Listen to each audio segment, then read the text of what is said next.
Imagine making so much money that hiding it becomes harder than spending it. Imagine having so much cash that some of it literally disappears before you can even use it.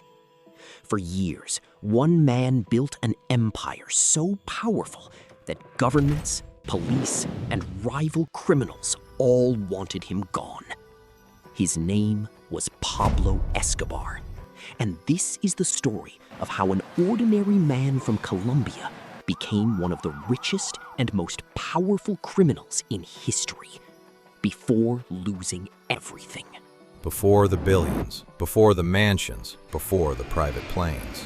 Pablo Escobar was just a young man from Medellín, Colombia. He grew up far from the world of luxury he would later control. But Escobar didn't become powerful overnight. He started with smaller crimes and gradually moved deeper into organized crime. Then came the business that would change everything: cocaine. Demand was exploding, especially in the United States, and Escobar understood something important. This wasn't just a local business anymore. It was becoming international.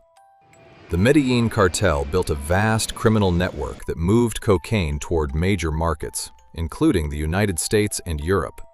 Money began flowing back into Colombia at an unbelievable scale. Soon, Escobar's fortune was being estimated in the billions. But having that much cash created a completely different problem. Where do you put it? Banks couldn't simply explain mountains of suspicious money, so enormous amounts of cash had to be hidden, moved, and protected. Warehouses, safe houses, hidden rooms, buried containers. The money was everywhere. And according to accounts that later became part of Escobar's legend, some cash was even lost to moisture, damage, and pests while being stored. Imagine that, having so much money that losing millions barely changes your life. But Escobar didn't just want to be rich. He wanted power. And at one point, he even entered politics. For a brief period, he became an alternate member of Colombia's Chamber of Representatives. But the deeper authorities looked into his criminal connections, the more pressure began to build. And that's when everything started changing. The United States wanted him extradited. The Colombian government faced growing pressure, and Escobar saw extradition as one of the biggest threats to his survival. What followed was not just a police investigation. It became a war. The Medellín Cartel used violence and intimidation against the Colombian state and its institutions. The country was thrown into years of fear and instability.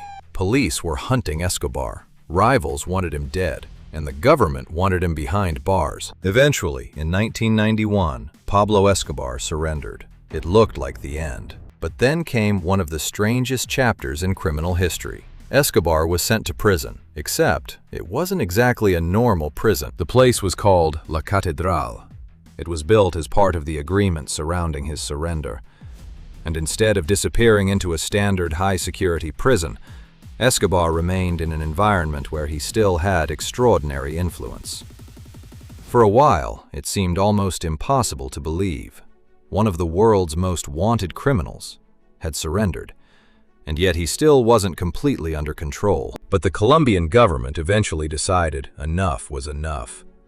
They planned to move him to a conventional prison.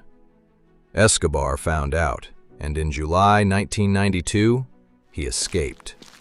Just like that, one of the most wanted men on Earth was free again. Now the story changed completely. No more political power, no more public appearances, no more pretending that everything was under control. For the next year, Pablo Escobar was hunted. Colombian authorities searched for him. Special police units tracked his network. His enemies closed in.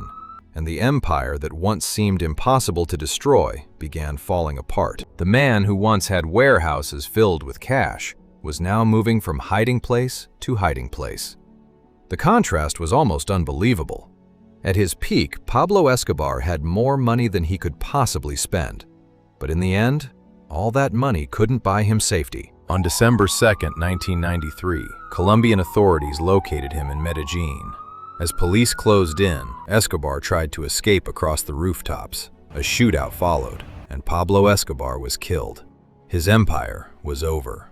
For years, he had built a world around one simple idea, that money could solve almost anything.